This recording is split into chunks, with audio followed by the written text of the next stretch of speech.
Welcome back to another episode of Outwitting Statistics in Search of a Better Business. I am incredibly excited today to bring you Kyle Carnohan, the founder of Superhuman Fathers. Amazing guest today. I cannot wait to dive in with this man. He is an absolute beast in every sense of the word. And so I'm going to turn it over to him for a second so he can explain who he is, and then we're going to jump into the questions. Yeah, thanks, man. It's an honor to be here. I am Kyle Carnohan, father of 5, married for almost 22 years. Recently former firefighter paramedic for the past 15 years, and creator and founder of Superhuman Fathers, which is a dream of mine that came about without any construction or trying to. It was a purpose of mine that happened because of who I am and what it is that I focus on and love in life, which is helping others achieve their dreams, period. I didn't even know that I loved that or I was obsessed with it. I just did it as a human because I thought that's what you did as a human. And funny enough, it's one of the most important skills you can have as a human is helping other people be better humans. I didn't know it was extremely valuable and also very profitable. So now I get to do what I love, which I did for years for free, and monetize my passion. And that's where we sit now, in a place where almost 1,000 guys have been through my program, families, lives changed.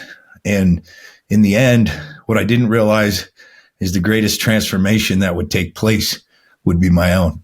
I'm in the firehouse, and I kind of was a cardio guy. I skateboarded a lot, had a little bit of skinny arms, dad bod, and didn't really think anything of it. I obliterated my knees from skateboarding. You know, you get into your early 30s. I was skateboarding a ton. I got to the point where my knees got so stiff I could barely walk. And I got taken off the truck, put in the office. I really lost a lot of my identity, like who I was. I was a badass skateboarder and a badass fireman. And I found myself unable to do any of it. I wanted to jump out of my own skin. I would see like a little girl playing in the playground, and I would be like, I would trade with her right now, like to have those knees. And so I went on this quest to heal. Most doctors tell me I'll probably never skate again. I ripped them up too bad. And it took me 2 years. And in those 2 years, I became absolutely obsessed with nutrition, lifting weights, fitness, physical therapy. And in that process of healing my knees, I also put on like 20 pounds of muscle. I got abs, bicep vein, grew some traps, got some veins in my head, and I go back to the firehouse like just an absolute savage. And I go in and they're just like, bro, what happened to you? And I even lacked a lot of confidence before I left. Like I was kind of like nervous on calls, didn't really make decisions, needed help. I just didn't feel like empowered. And I went back and I just had this like, get the fuck out of my way attitude that came from this change in my body. It actually really surprised me. And then the way I was looked at by the guys in the firehouse was totally different. The way they talked to me, the way I was put in positions, the way they leaned on me in leadership and decision-making, it was totally different. They used to call me Slim Shaky before because I would get nervous. My hands would shake. And I had one of my buddies come up. He's like, bro, you killed him. And I was like, what do you mean? He's like, you killed Slim Shaky. Like, who is this new guy? And what happened was a lot of these guys who were really good at faking it were experiencing a lot of the self-doubt that I was. They just never talked about it. And I was never very good at hiding any of my emotions. So he started asking me, what happened, man? I want some of what you got. And so I put him on fitness and nutrition programs, and I held him highly accountable. And we started talking mindset, because that's what the real change was. This mindset of dedicating yourself to the best version of you. And I started talking to him about how this has changed my marriage, how it's changed my confidence. And then I started seeing it happen in them, one after the other, after the other.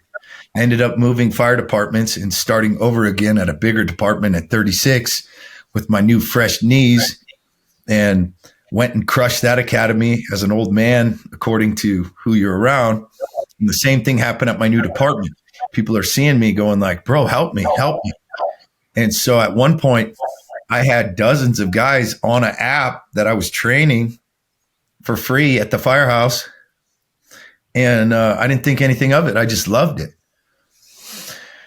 Then I start working with a guy I used to skate with when we were kids named Wes Watson, who's built a massive coaching business straight out of prison.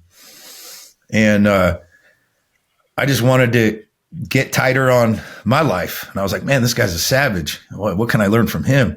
Really started to delve into self-development all around in my life as I've seen the change in my body and the change in these other guys' lives. And Wes, after about a year working with him, he brought it up to me. He said, man, you need a coach. I go, I do. He's like, no, you need to bring this to the world. He's like, I watch you, bro. Like, you do the most. You do the most out of anybody. You need to do this. I was pretty resistant, man. Because I don't know. I was raised as an employee. Like, the money thing was weird for me, you know? Yeah. So I was like, I'll just do it for free. He's like, bro, the people that need it the most ain't going to do it for free. And so he's like, just put it out on your Instagram. So I maybe had like 300 followers on Superhuman Fathers, which literally was an Instagram for me to hold myself accountable to be a good dad. That's what Superhuman Fathers was. I was about to go skate with my kids, and I was in my garage, and I'm scrolling through Instagram, and I had a Kyle Carnohan music Instagram. I was playing music, writing music, very amateur, playing my open mics and stuff. And I just felt this premonition to start a new account. So I pushed start a new account, and the words came in my mind, Superhuman Fathers. I was like, that's weird. Typed it in, started it, and then it was just like, speak. So I just put the camera up and started talking. And that happened before Wes's communication with me. And he was like, what's this Superhuman Fathers thing? I told him, and he goes, that's your brand. And then I put it out to the world, and within a month we had like 30 guys. And within 2 years, we put 1,000 guys through. And we have like this army of just ripped dads that, like, the cool thing is the hook is the body. So on the outside, like, people are like, damn, that's a good transformation. I'm like, you have no idea the transformation that these men went through. It's something you can see from the outside, but it's what men want, so it's perfect because they're like, oh, I want to get ripped. And we're the best at that. But what we're really the best at is, as we change the outside, we work from the inside out.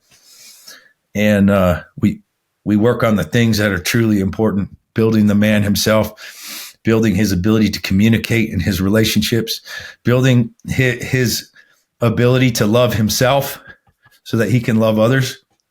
Because in the end, if a man can't love himself, he can't love others. You can't give what you haven't earned. And so our entire process, our entire world is built around this idea that every day we have to put ourselves in a position where we can love ourselves so we can love someone else. And what's more important in fatherhood, in business, in leadership than leading by example and preparing ourselves to be in that place of leadership? All right. So we've went over how you've transformed all of these guys. And I got to be honest, not that you would advertise it necessarily, but I've not come across one guy in the group, because again, I'm part of the group now, that hasn't got incredible results. You've got people, all walks of life, all different job types, situations. Some guys have come in and been like over 100 pounds overweight and dropped all of that and gotten ripped up, transformed. You've got guys that have come in like me that are probably like 20 or 30 pounds overweight, need some help. I've met your brother. He's amazing. Awesome coach. Love him. Love talking to him. And I love that you've tackled, like you said, you've tackled the aspects of this that I think a lot of people leave out. This is not just a outward physical transformation. And what makes it stick and what makes it so powerful is that internal component that you guys are tackling. You've tacked on this. I don't want to say it like that. Tacked on sounds tacky. You've added to it this aspect of like marriage and relationship. Me and my wife have been to one of those calls and really enjoyed that call. Feel like that helps round things out. It's definitely easier to do something like this whenever it's together as a partner. And Whitney also leads a group called It's Warrior Moms, right? Yep. So, how did that come about? Was this after or in conjunction with, or where does this fit in? So check this out. So she started way before me, and I kind of pushed her because she had her own pretty powerful transformation to a certain degree, and she started coaching people. Well, she was teaching classes and doing personal training, and I started looking into these online training options, and I kind of pushed her into it, and she ended up loving it. But like, I'm a psycho. Like, if I'm going to do something, we're going to the moon. And so I would kind of push Whitney to go, and she's like, she kind of wanted to be a stay-at-home mom and just do it part-time. And even with that, grew to over 100 women, like without even trying. Like, it's crazy. But at some point, I was like, after talking to Wes, I went to Whitney. I was like, hey, I'm going to do this, and I'm going to do it big. And she's like, all right, let's go. So I was a product of her starting it. And all the stuff I did in the firehouse was like me learning what apps she was using and stuff. So then we just went full bore and exploded. And then come to recently, my wife's like, all right, that's enough. My turn. And so she's now, over the past couple of years, like, she's leveled up so much. Like, it's crazy what happens when you get a couple that like are like healthily competitive with each other. Like, we want to see each other win, but we also want to win, and we also want to push each other. And then we also get inspired by each other. So like, I'm never pissed off when my wife's winning, but I am pissed off at myself for not keeping up. And then she's the same way with me. So we're constantly pushing each other to next levels, and in mostly a healthy way. Like, sometimes it gets a little heated. Mostly. Usually it's me saying some dumb shit, like razzing her or something, but it's so fun. And what we found is, like, everything should be done with your wife. You and I have had this conversation. This past year, Whitney and I have come together in everything, every decision, all business, like, everything is combining. We realize we don't want to go to events or even masterminds or do business without each other. And so we've just completely come together and realized that this is one heart, one soul, one mind. This is how we're going to roll.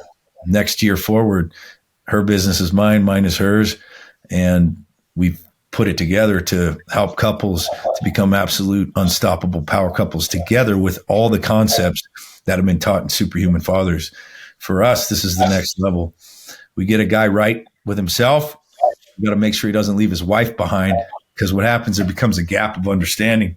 When a man looks internally for years and learns how to see himself as the problem, but the wife isn't getting those reps, now you have a man who sees clearly, but the wife doesn't. There's going to be massive problems in the relationship. She has to come with you. She has to, in order to reach full power together. You know, I see that because I've been aware of you for just over a year now. I've seen you on Instagram and followed your ads and stuff, but we didn't officially meet until, what was it, like 3 weeks ago at Garrett's event? Yep.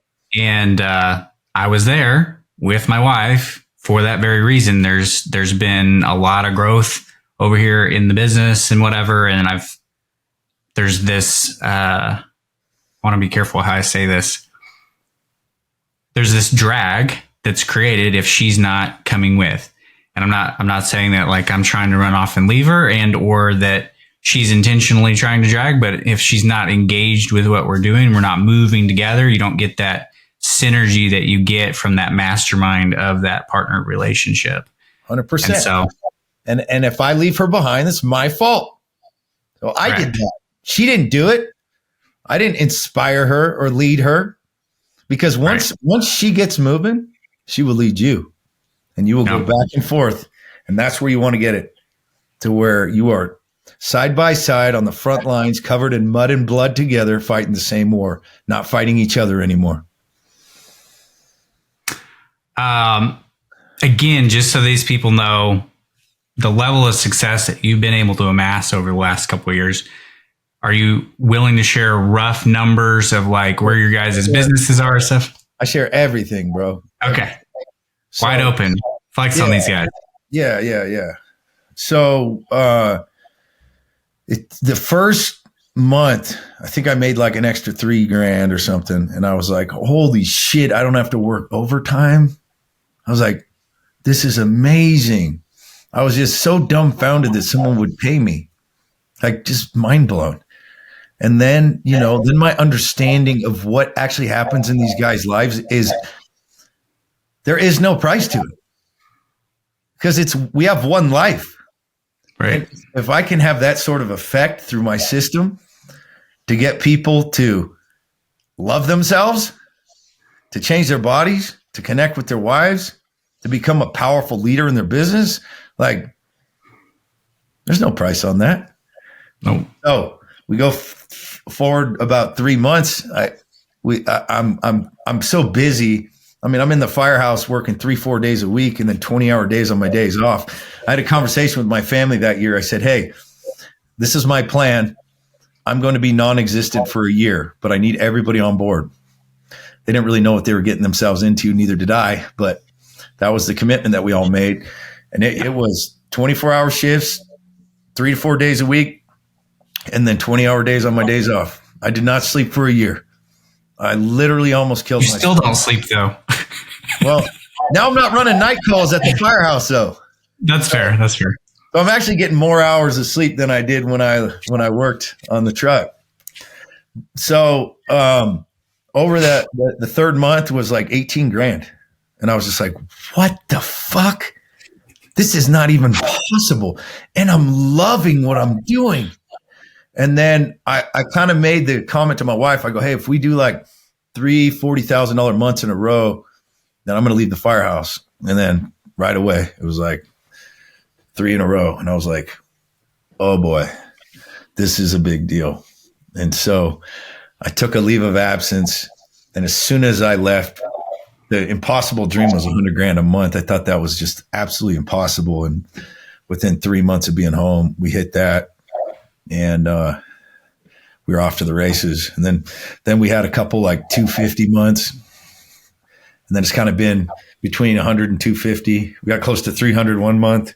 That was with some ad spend, which ended up being not profitable because I was learning ads and like, oh, whoops, I burned some cash on that one.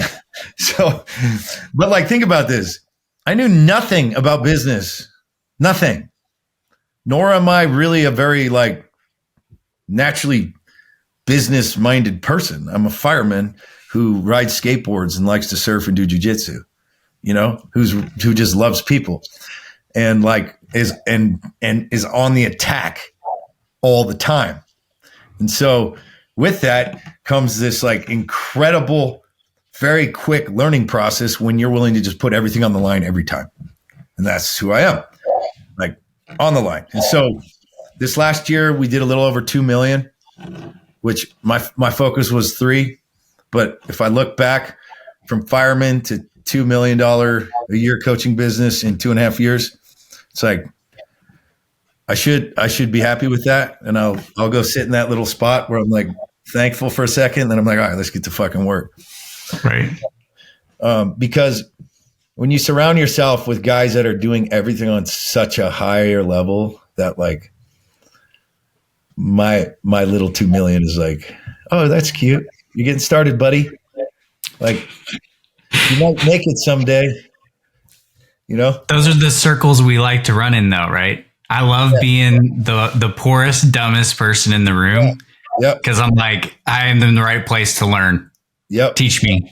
Yeah, it's humiliating, and it's exactly what you need. You like, I don't need the ego scratch. Like, I like how it feels. We all do, but in reality, like, I am in process of learning right now. Like, the deepest learning that I've ever had in my life at this very moment. I don't consider myself a success. I consider myself a learner, period. I'm in the game. That's it. Yeah. I do want to highlight for the listeners, though, that I think too many people get hung up in the weeds. These are current business owners. If you own a business currently, and or someone looking to start a business, they get caught up in these little fine details. Kyle mentioned that he didn't know anything about running ads and marketing and wasn't most business savvy. So here's the underlying formula that will win every time. And he's proven that through its massive action, right? Don't sit on your hands, take massive action, have an amazing product, and get it in front of people. And if you can satisfy those things, you're going to be successful. That's not without ups and downs. In fact, in a minute, I'm going to ask Kyle to go back and we're going to rewind. We're going to talk about when he was younger. And then I've seen some of your guys' videos on Instagram or whatever about where you used to live and all that. Why don't you talk about how hard it's been and how hard it's been over the last 2 years building this.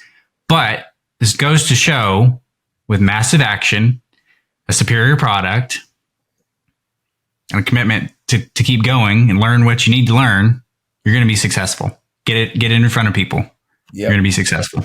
Yeah, I see guys, the biggest problem is you're afraid to have conversations with people. Like, if you could see me on a daily basis, how many people I talk to and how many people I reach out to constantly, well, you'd be like, that's insane. So like, whatever level of sales attack that you have, like, you need to 100 times that shit.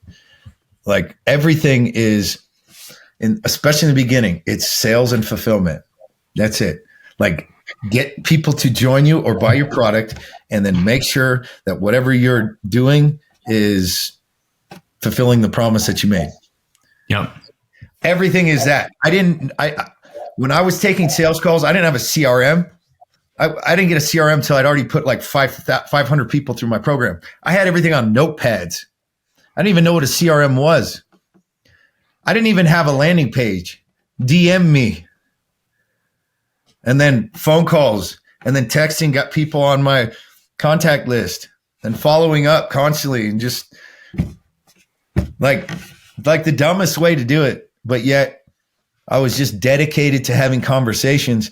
And there was a level of certainty in my voice because I cared so much, and I knew how much they needed it because I was a man just like them, and I knew how they felt, and I knew what was on the other side, and they could feel that vibration from me. So, like, you have to love what you're doing or people aren't going to buy it. I've said it in the past, and I'll say it again. Sales is about trust. And one of my good friends, Dakota, shared it in a way that unlocked it for me. And it was that we are selling certainty in an uncertain world. And because Kyle has such conviction and confidence in what he is doing, it doesn't matter the words coming out of his face, the order, whatever. It is projected and known, and therefore transaction's complete. If that person genuinely wants that thing and has the money to pay for it, it's done. Game over. That's the game of sales, right there. They just want to feel more like they feel when they're around you. That's it. Because there's a certain vibration in their soul that they feel when they're around you. Okay, cool. The best salespeople that I've we'll circle back. I've got some. Oh, did it cut out again? Oh, there we go. So we'll circle back in a little bit. I want to dive deeper into the family aspect, because I think that's a big component that can hold certain people back or make them feel like, oh, I'm shackled to this. You have 5 freaking kids. You're a married guy. You're doing all this and managing a family. Well, very well. So, but before we do that, I want to rewind like I usually do. Let's go back to when Kyle was a kid. I want to just work through if there's anything through those years that have shaped some of how all this came to be that is going to be helpful down the road for people. Yeah. This is by no means making people think that anything that they've done in the past holds them back. It's actually not at all. But no. I have lived with discipline and integrity since the day I was born. And so I have a lot of practice with this. And this is the vibration that people feel from me, is that I have known who the fuck I am for a very long time, ever since I was a little kid. I was raised Mormon, and I was going to go on a mission. Like, I was going to go on a mission for God. And so I was absolutely focused on keeping myself prepared to go and serve people wherever I was going to go. Ended up going to Texas. And so my whole childhood was building up so that I could give it to other people in service. And that was my choice. Nobody forced that on me. So every decision I made up to the point when I was 19 was preparing my mind, my heart, and my soul to be connected to God and to serve others. And so in the midst of that, I was obsessed with skateboarding and martial arts, which requires getting your ass beat all the time, like eating concrete, getting choked out, getting punched in the face. So I learned that when you fall, when you get punched, when you fail, that all you have to do is keep going, and eventually you get better at it. That's it. That was just a concept that I was raised with in that environment. So then I go on my mission. What did I do? I knock doors all day, like 14 hours a day.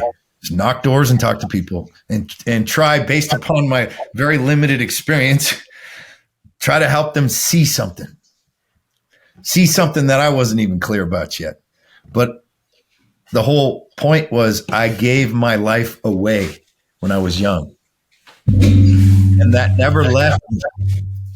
And so as I get home from that missionary experience, I worked in a bank for about 7 years and found that experience helped me to be massively successful in that world, in the financial world, because I just was able to connect with people, and I had integrity.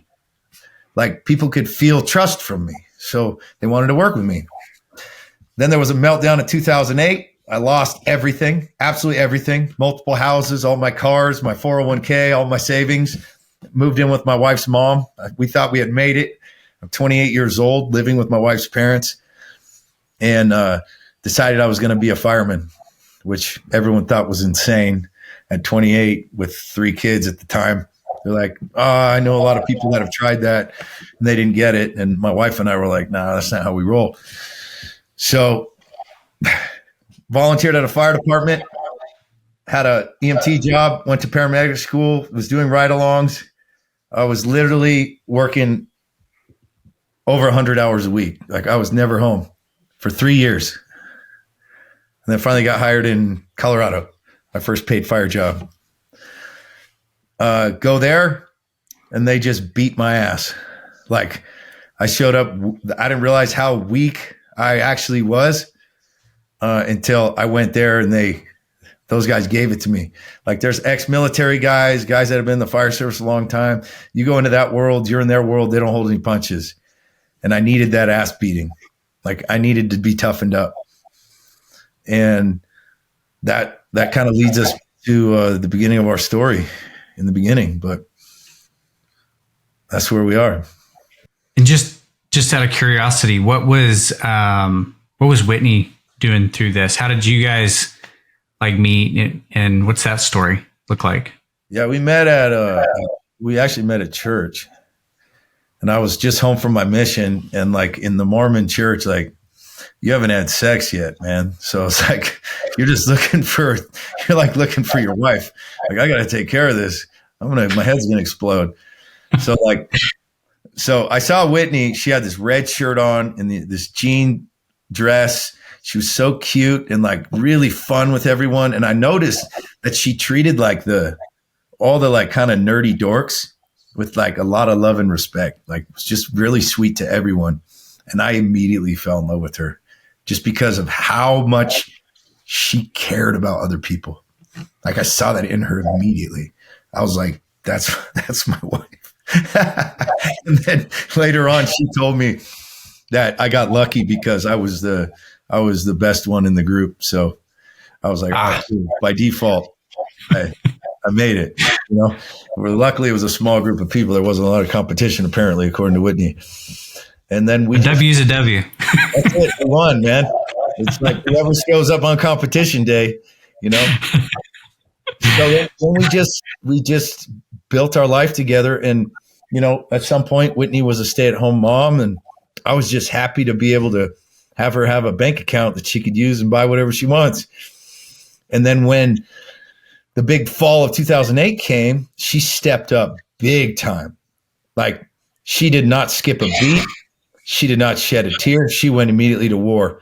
She's like, all right, I'm going to go teach classes at the gym and personal train. And so all the while that I was doing the fire stuff, she was doing her fitness side and learning that side of things. So this is what led us all here. It's like everything, you look back and you can just see God's hand in your life of why everything happens. And I needed that destruction in 2008. I needed it because if I didn't go through that, like I'd probably think I was still hot shit. Like I needed to get my ass humbled. Like I wouldn't be doing this if I didn't go through the fire service and deal with that chaos, figure myself out. There's no way. I would have less value to give other men, It is very interesting in how that works. And my wife shared something to me that I think kind of perfectly sums it up.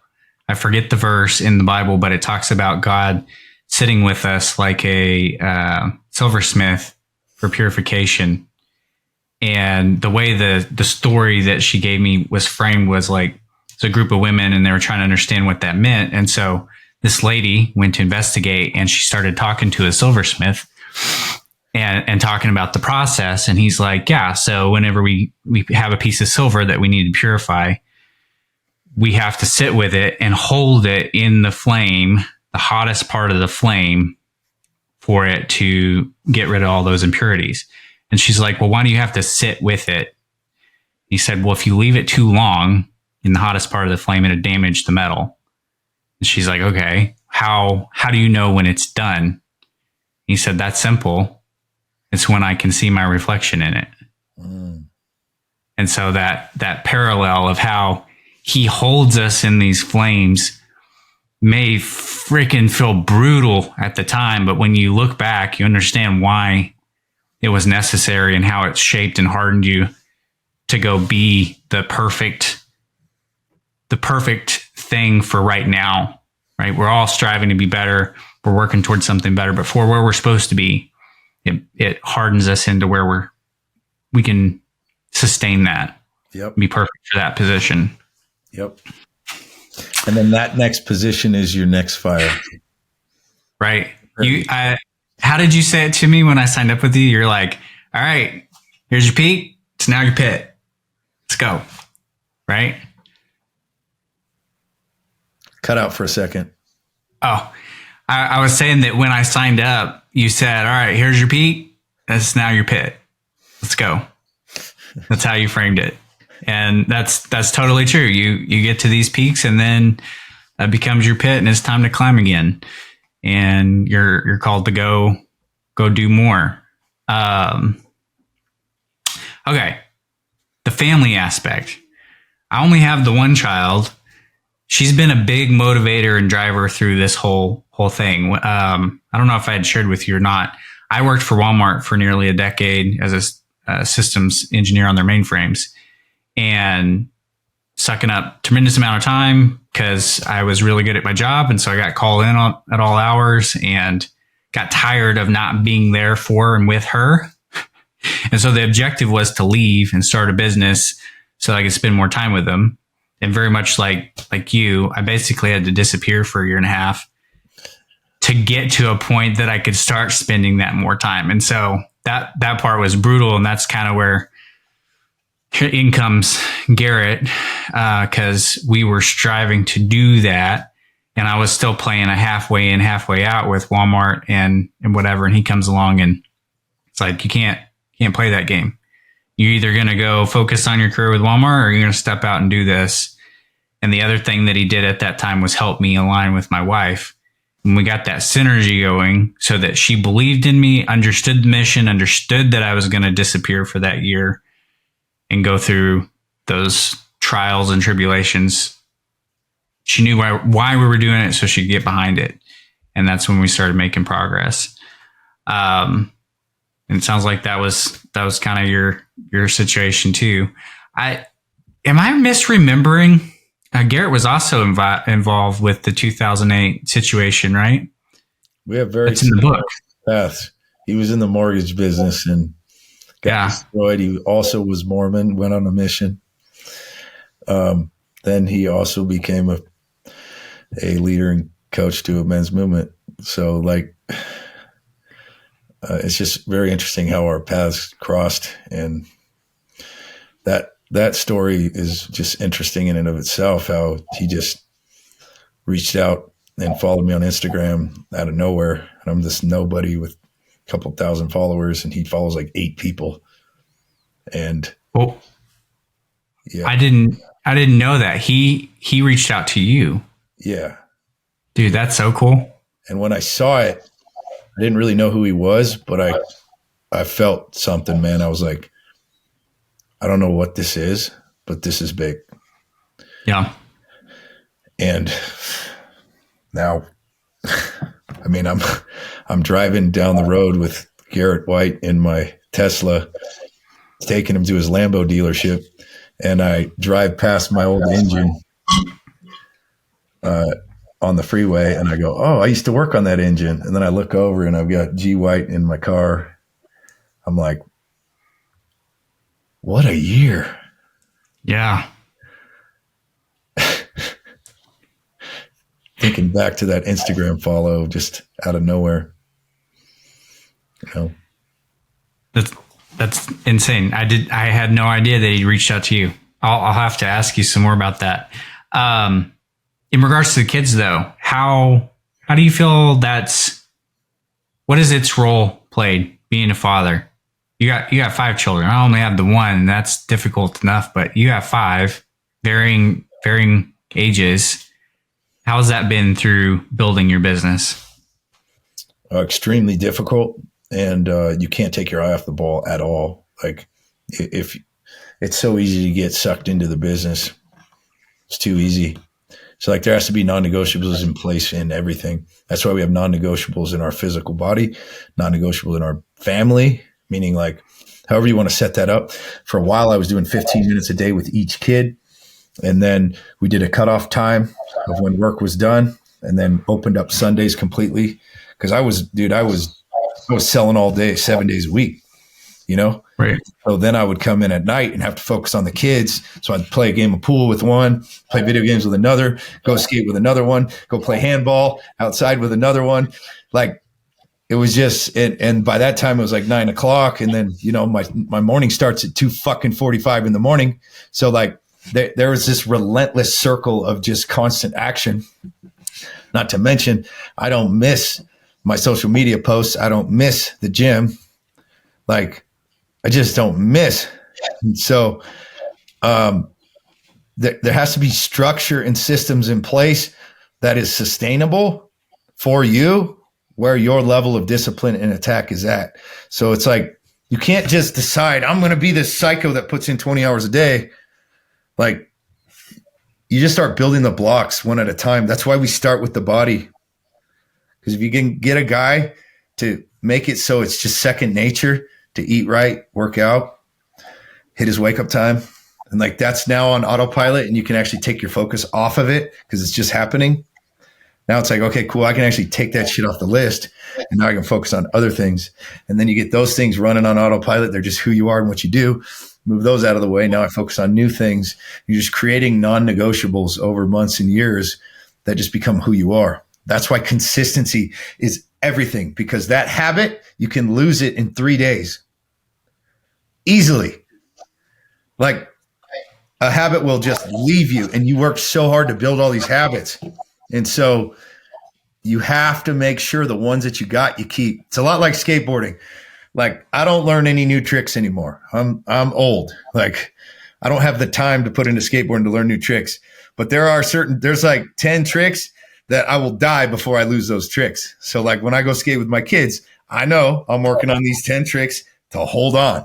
Like, those are my non-negotiables, And it's no different with every aspect of life. And then you start fitting in so much into every day, like you become a machine. It's interesting that you mentioned that just now about you have to build those non-negotiables, but it's also an intentional recall of those or practice of those in order to maintain them. I just did a post on that, kind of actually because you guys gave me a set of exercises that I've not attempted in a year and a half. And my brain said, this should be easy, not a problem. And then I went to fucking do them. And I was like, oh my God, I can't do this exercise. That's fantastic. I now have to do the sissy version. And that was a wake up call. I'm like, man, I need to start looking around at some of these other things. Maybe I haven't been on a sales call in a minute. I better get on a sales call. Or, I've hired people that do a lot of the SEO and whatever. And maybe I need to sit down with them and optimize a few pages and make sure that's still sharp, because you let it get dull and then you don't even realize and you reach for it and it's gone. Yeah. Man, that's not good. That's very unnerving, honestly. Yep. Yeah. Yeah. Just hang on to what you earned, man. Hang on to it. Yeah. Yeah. How did you, so is it both your brothers that work in the business, or is it just Ryan? So Ryan's like, he built this with me, like side by side. And then Eric has come in and out just doing some of the like number crunching shit for me, because like that was all so new to me, just taxes and accounting and payroll. And like, you would just say those words to me, I would just go cross-eyed, like, I don't want to do that shit. Can I just sell and help people, and then we'll just give people an envelope of cash? He's like, you can't do that. I'm like, why not? We have rules. You're gonna have to pay taxes too. I'm like, we'll worry about that when it comes. All of which has bitten me in the ass. So yeah, I have learned many hard lessons over the last couple of years. Still doesn't beat the massive action though. Nope. So what I'm hearing Kyle say is he doesn't necessarily advocate not paying your taxes or getting bit that way. Find someone to help you with it, but you gotta have the money to give them. So like, get with, having the product and selling the product, or it doesn't really amount to much. The best way to learn is to go get bit by it, and then you'll become very interested in it. So like, now I'm very interested in accounting. I'm very interested in knowing where how much money's coming in and how much is going out. I'm very interested in what is that charge on my account? What is that? Yeah. So I'm absolutely relentless with that. I have like a subscription for $5 on something, and I asked the team, like, what are we doing with this? And they're like, oh, it's this. I'm like, have we used it recently? No. Okay, let's get rid of it. And they're like, well, it's only $5. I'm like, I don't give a shit. Yep. Not using it, get the fuck out. Yep. Turn it off. Words, it's only $5. That's going to cost you millions. Indeed. So the reason I asked about your brothers is some of the other guests that I've had on. We've discussed this topic of partnerships. About a year and a half ago, I had a business partner in a separate marketing agency that I was running with him. And my experience has been that partnerships are difficult and I have not enjoyed them. And yet we've had certain guests come on that have had amazing partnerships. And so you've got kind of an interesting double dose where maybe they're not technically direct partners, but they are an integral part of your business and they're family members. And my two rules are I don't want a business partner necessarily. I'm saying that lightly because I think I would reconsider for few certain people, but and then I won't at all work with family because I've tried that in the past and that's also bitten me. So I'm just curious how you have overcome what usually can come into that. A couple things. One, Ryan is like, he's the closest person to Jesus that I've ever met in my life.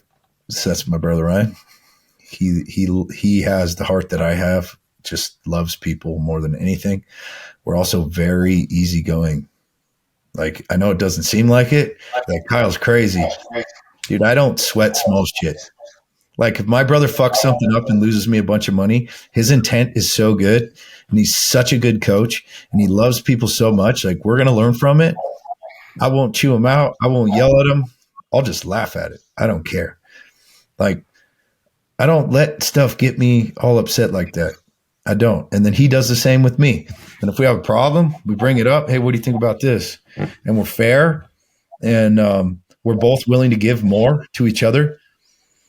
You know, like I tried to give him a raise for so long and he refused it. I had to do it because he's like, no, put it back into business. Like, I had to do it without asking him. Like, this is the kind of relationship I have with my brother. You know, we're both trying to do more than each other for each other. And so it works because of who we are. So for anybody listening, would you say that you have a unique circumstance, or is there something we can take away that can be learned so that you could potentially work with your family the way it works for you guys? Yeah. I mean, it both of you have to be on board because step one, don't be a selfish asshole. Don't get all pissed off about little shit. It's leadership. Be positive. Don't be negative. Look at the good, not the bad. Find out what people love about themselves and make sure you remind them of it. Show appreciation and gratitude. Sometimes people suck. They just suck. I've worked with people that suck. And I'm like, I don't like this. This isn't a good vibe for here. So off they go, you know? But Ryan's just been there since the beginning. And I don't know where this leads. I'm not controlling in my coaching. I'm not controlling from my employees. Like, if they feel a pull to go elsewhere or do something else, I'm 100% in support of it. Like, period. Just like my clients. Like, hey, Kyle, I think it's time for me to go. I'm like, go crush life. Love you. Honored to work with you. You know? Have you had to fire employees? Yep. A lot. Yep. I think that's been, at least in the last couple of years, one of the most challenging aspects because I tend to build a lot of, I get really close to these people. I love them. They're like my family. I want to take care of them. And I have such a desire to take responsibility. And I can tell you do too. So I'm curious about how you handle this because I will find myself, I can lead better. I can get the action out of it better. And some of the ones that I've had to fire, it's not anything I can do. It's their schedule. It's their life circumstance. It's not that they're bad people. In fact, a lot of them have been people that they love the business. They would bleed for the business. Their situation just wasn't ideal. And they wanted to be there. And so I kept trying to make it work. So it was really difficult. How's it been for you? I work a lot off vibration. So there's an expectation of performance. And then There's an understanding of learning of people's strengths and skills and knowing if they're in the right spot for them. So like I'm willing to move people around if they have a good attitude and a good vibration to find what works. But sometimes like you can't find that spot. And then two, if there's negativity or darkness coming from somebody, I'll try to find out the source of it. And in the end, like let them know like what is expected here. And if that doesn't change, then I can't have poison here. Just like if I have a client who's bringing poison to the groups, like they'll find a refund in their bank account real quick. Because I won't let anything poison the group. It has to be positive. Like positivity and hope and faith have to be at the forefront of all this, because there's so much required when you're doing so much work and not seeing it day in and day out. You just have to believe. You have to believe that the 2 weeks of working out that you did where you didn't really see much change in your body is working. You know, you have to believe that you're being led by somebody you can trust.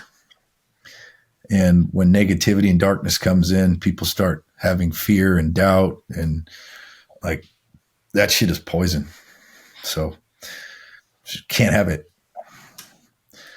I think that's where I got to is I realized because these people are like my family, you have that one that is causing trouble for the rest. It's a piston in an engine not firing correctly. Yeah. And that's doing a disservice to the others. And so I was treating it like it's my burden to carry and I'm okay with it because I'm trying to protect them. And then I realized, no, I'm doing a disservice to the rest of the family by allowing that. And I need to fix that component by replacing this person. Yeah, one thing I've learned is when something's off, address it immediately. I don't care what day it is, what time it is. Don't wait till Monday. Like if you see something that's off, then call that person immediately and find out what's going on right away. This is the same thing with problems with friends or family members. Like a lot of us will put stuff off because we want to see if it'll get better or whatever. But it's like, hey, what happened here? What is this? This person said this. I'm just curious. Where are you at? What's the story? And then you get to make your own assessment based upon that of what's going on. Usually it clears itself up based on the conversation, but sometimes it'll bring up some red flags and then you can let them know. Like, I'm really concerned about this. Do you understand why? And then they'll tell you why you're concerned about it. And you're like, exactly. Or if they can't, you keep questioning them to find out why you might be concerned about that. And it comes out of their mouth why you're concerned. So now they're like, very, very aware of what you're looking at. Yeah. Like the other thing is, if anybody's like talking shit or jealous about other employees or brother fucking, no. Like if you're upset about one of the other employees' success, that's like straight from the fire service, dude. Like that's a Bravo Foxtrot. Like that is completely unacceptable in my world. Like if we have a sales guy that's crushing it and the other sales guy is upset at him for crushing it, we have a problem. Yeah. It goes back to what you said about it being poison, right? It spreads, it gets worse if it's left alone, not taken care of and addressed. Yep. Yeah. Complacency, entitlement, all that stuff has to be watched. It has to be watched in yourself as a leader, because if you start to get it, they'll start to get it. Yeah. I liked what you said earlier about like you growing up doing martial arts and skateboarding. And another part of my thesis here around, businesses that fail, I think part of it is they just don't stay in the game long enough. And I think there's a parallel between, like you said, learn how to get punched in the mouth, get choked out, having an accident, falling, getting hurt, and then getting back up. What are your thoughts on those parallels? And like, do you think it's mandatory somebody goes and does something hard like that, or can that be acquired? That grit be acquired elsewhere? You think? It's just like your dedication to the vision. So like, because I could go through all out hell and lose everything. and I'm never stopping. Like this is who I am and what I do. So it's similar to my marriage. There is no end to my marriage. My wife is my wife forever, like to the death. So is my business. Like this is what I do. This is who I am. So the results have no bearing on how I show up every day. Zero. So I've said this many times from my mansion Rancho Santa Fe or a cardboard box in Skid Row. I'm still making these calls. I'm still leading men. I'm still serving people. I'm still coaching. Doesn't matter. Are there ways, obviously, shameless plug, you should join Kyle's group that I help get you jump started, but are there other things you would suggest help build that tenacity or willpower or strength mentally? Obviously, you got to have a vision for your company. If you don't believe in what you do, maybe just don't start. But if you do, and you're still finding like you're feeling broke down and not where you want to be, how would you tackle that? Yeah. Who would you surround yourself with? What activities would you fill your life with to overcome that attitude or aspect? Yeah, first of all, connect all my results to great spiritual meaning of a deeper sense of purpose. So like if you're in a game that is very money focused, like let's say you sell trinkets or something, and you're like, well, it doesn't really have like that much effect on my life. Like, I guess it's a softer toilet paper, so that's pretty good. I'm glad I can make them more comfortable. But the fact that you are now building this man who is a king and a business owner and is able to build an empire, who now has employees that you can have massive effect on. And then you're amassing this treasury vault that you can now use to bless the world. Like that's how you stay in business. It can't be about just money and cars and like trying to show off to your friends or like it can't. You will quit. You know, like at some point. That shit only lasts so long. Like there has to be a deeper meaning and purpose behind everything that you do. We always say tie great spiritual meaning to your daily habits and you will be very successful. That goes down to counting your macronutrients and staying within the bounds of your diet, because God gave me this body. It is a gift, and I honor it by knowing the numbers of how much I burn and how much I take in a way that is optimizing it to honor God. And when you do that, you are spiritually empowered. So I hit my macros because I know I will empower myself spiritually, which will then benefit my business, my family, my well-being. When you look at things like that, you're just more apt to show up every day. There's just more purpose and meaning behind everything. So everything in your life that you do, tie massive spiritual meaning to it. And if you can't, get rid of it. Get it out of your life. I think that right there is very significant in the fact that you can see the cross correlation. And that's why like the event that we went to had power in it. Is it forces you to set those targets, listen and hear what those targets should be based on what you're called to do. And then when you can see their interconnectedness, the synergy that you get out of that, because it's like you said, even counting, like weighing out my food on the scale has more meaning than just getting ripped. It's a prayer. Yeah.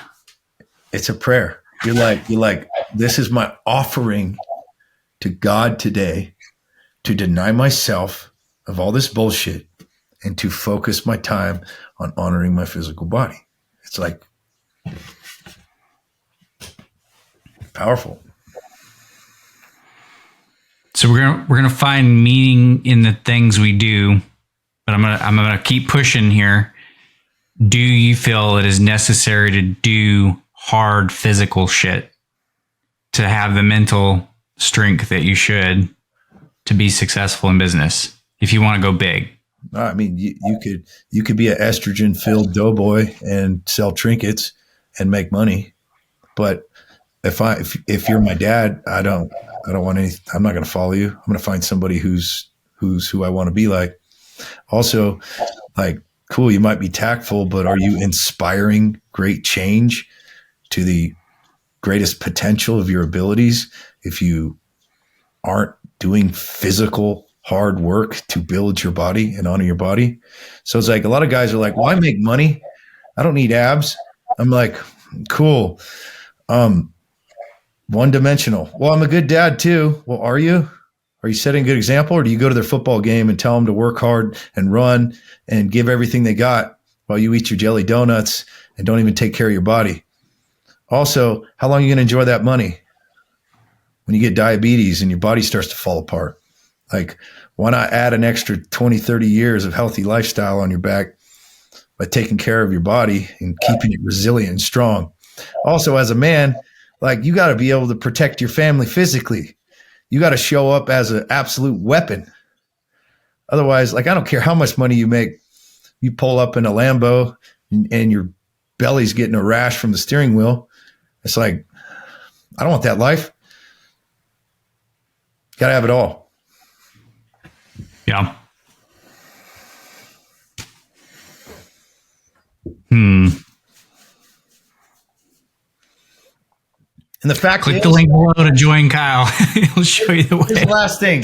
The fact is, like, put me up against anybody in any hard thing, which life is hard. Hard shit comes up, whether it's medical or business problems or something physical you have to do or a difficult conversation with your wife. Like, I will outdo anybody who's not hitting the gym every day or doing hard physical shit, because I can sit in the suffering. But if you're not sitting in that suffering on a consistent basis, you just get complacent and soft. And that complacency and softness is going to come out in your ability to control your ego. If you can't control your ego, you're going to have problems with your relationship. Like, being married is painful. If I can sit in pain that I've been practicing on my squats at rep 20, when my whole body's burning, I'm physically, emotionally, and spiritually burning every single day. And when those hard conversations come up, like, I'm ready to go, man. I've been getting my ass up early, been tired, been hungry. Like, why do special forces torture you? Why do they get you up early? Sleep deprivation. They deprive you of food. They make you cold because it hardens your ass up. But what happens when you don't do that anymore? Let's say you were in the military, you did some epic shit, and then you go home and you just don't work out anymore. Sleep in a warm bed, just warm showers, perfect temperature. You get soft as fuck. I don't care what you did in the past. It's like, who cares what you did? Who are you now? Right. So that's what I would say. It's always going to be beneficial to everything to keep your body in line and do hard shit. I think that's another fundamental aspect to your success here is you're adding to a pillar that needs to be fulfilled, and there's not enough people addressing, and you're giving those tools. Like you said, you've had over 1,000 men come through your program. If you had to pinpoint one or two things, what are the biggest things that held these people back? Because I guarantee, like, we all fucking know what we need to do to get there. So why do you get such good results with them? What is it that you're fixing up here? I remind them what's at stake. Because in the moment, it's like, oh, I could have this bag of chips. Or I'll just start tomorrow. Yeah. Well, your fucking starts tomorrow are making you soft as fuck. And your family's watching you be a fucking hypocrite and lie to yourself over and over and over again. You're teaching your family to lie. That's what you're doing. You're a liar. And like this is what's at stake. Like, if you say I'm gonna start this diet, and then you don't, you're a liar to yourself, to the one person that needs to earn respect is yourself, for yourself. Like, to become who you must look in the mirror and be like, fuck yeah, on point. Like, your certainty in yourself is the greatest determining factor in your success in everything. People argue it. They'll be like, I've had success. I'm like, but what could you have been? Like, compared to who? Like, what were you made for? What is your purpose? How far were you supposed to go? And is there an end? Did you find the peak of the mountain? Are you completely satisfied now? And if they say yes, it's bullshit. Some fat fuck with a bunch of money living in a mansion who's not doing anything but playing video games and jerking off. That's happiness? No, man. Purpose, impact, meaning, movement, momentum. So that's the game. We're just all progressing. And really, like, it doesn't even matter where we are on the mountain. That's why I can't compare myself to anybody else. People get upset when I talk like this because they're like, you think you're better than me. No, motherfucker, I don't. I'm on my own road. You're on yours. I just want to make sure that you wake the fuck up and know that you're on a mountain. And that for you to experience joy and fulfillment, you got to climb. That's all. I don't even know what that climb looks like. I'm just here to support you climb your mountain. And then you tell me what you want, and I'll tell you the experience that we've had that has helped a lot of people.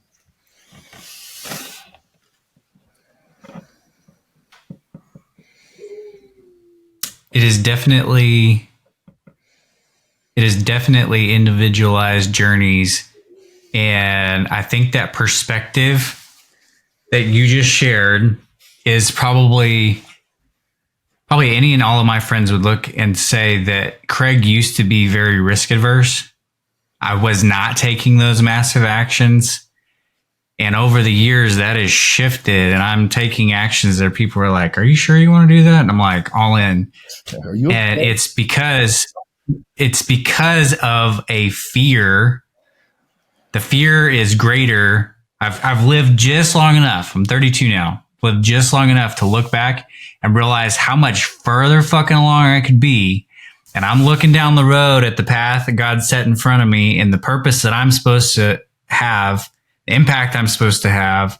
And I'm like, there ain't no fucking way I'm going to get over there if I don't start hustling. Yeah. And it terrifies the shit out of me that I'll be 90 years old and the lights are about to go down, curtains closing. And I'm going to go, I didn't make it. That terrifies the hell out of me. Yeah. And so I can't help but to continue to take those actions because of that terror that drives me, the fire that burns in me. Yeah, man. I just, like, in the end, it's like, what do you want me to do? Yeah. Like, do that. And you're like, that's terrifying. And he's like, I know. And you're like, everyone's going to make fun of me and judge me. It's like, yeah, I know. And you're like, but I might lose everything. He's like, you probably will.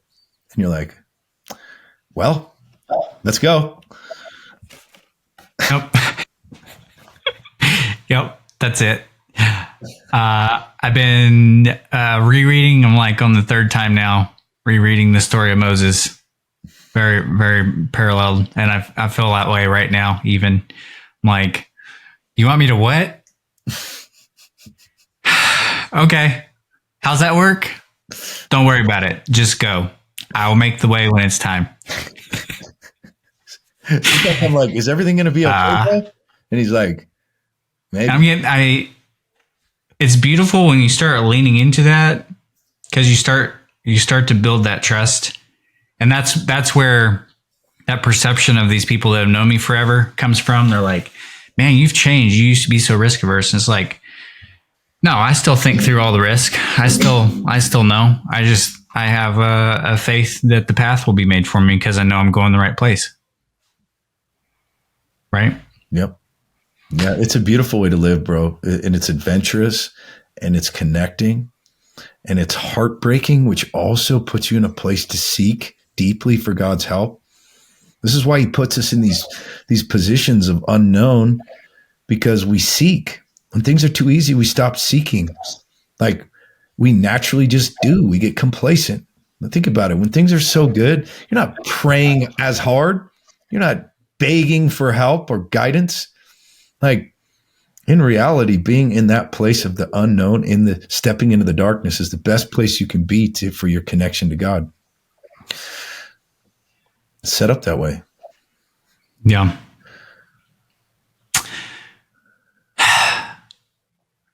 From 2 years ago in the firehouse to absolute savage at business, being a father, being a husband, overall amazing human being.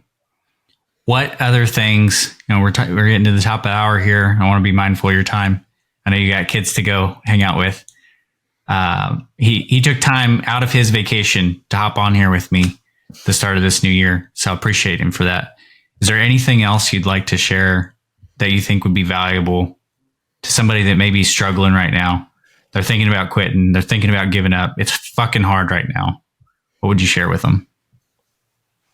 It's all up to you. If you quit, you can live a normal man's life, the average man's life. That's fine. Quit. Go get a job. You can have a great life that way. But what are you called to? What are you made for? And in the end, what's the worst thing that's going to happen? You lose some money. You have to start over again. You know you got in this for the fucking work anyway. You love the game. Otherwise, you wouldn't be doing it. If it was easy and I just signed up for a business and they gave me a business in a box and it just made me a lot of money, I would find something else to do. It's too fucking easy. If you're searching just for the money success only in the game, go get a job. But if you're seeking for something deeper and a development and growth and transformation of yourself, your family, your future, and for the world, then man, by all means, you have to stay. You have a calling. You got to stay in it. And the most painful part of this, the lessons are learned in the darkness, not in the light.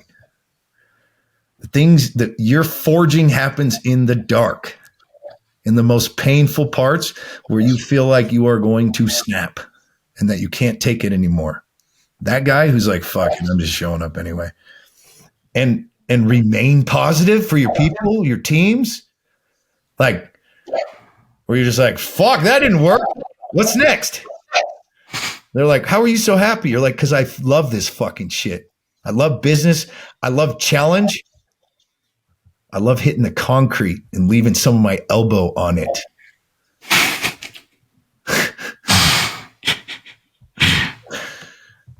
That's what I would say.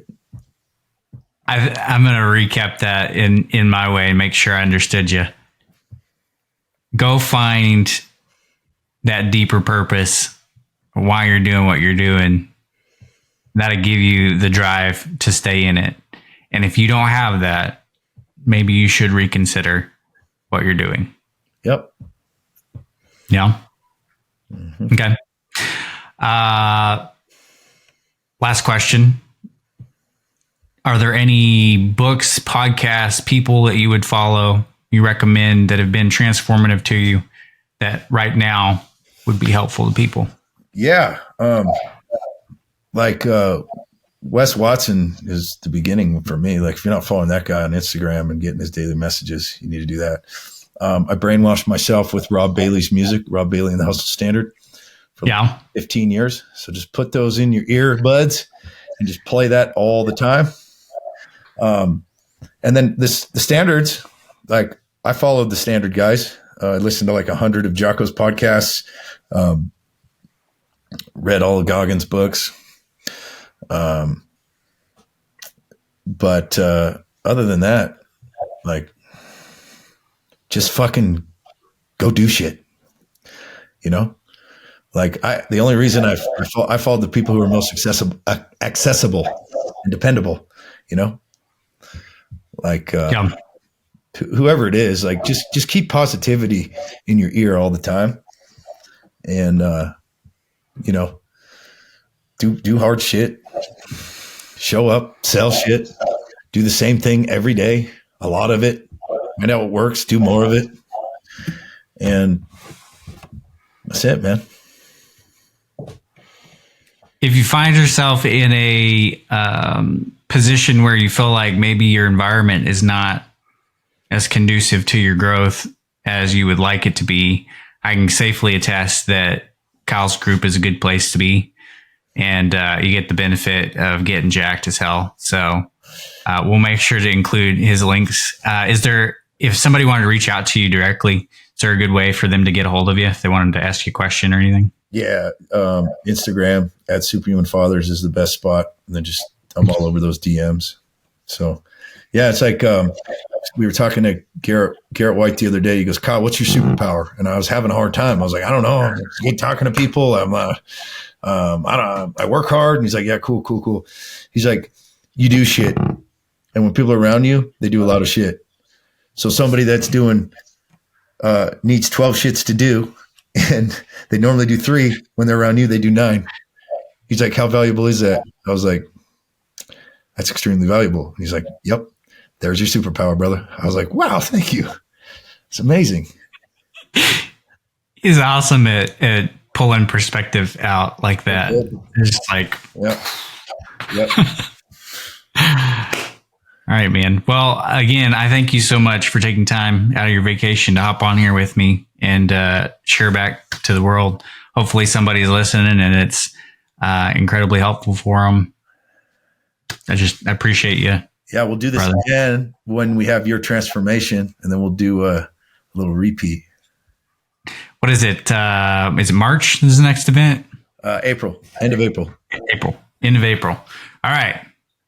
Game on. At the time of recording this is 28th of December. We're about to hit the new year. I've enrolled in Kyle's program. We get to April. Hold me accountable. We'll show up and we'll show the transformation. We'll do it. Show what it's made of. A studio at my house. Okay. Perfect. Good. All right, man. All right. Thanks so much. I'll catch you later. All right.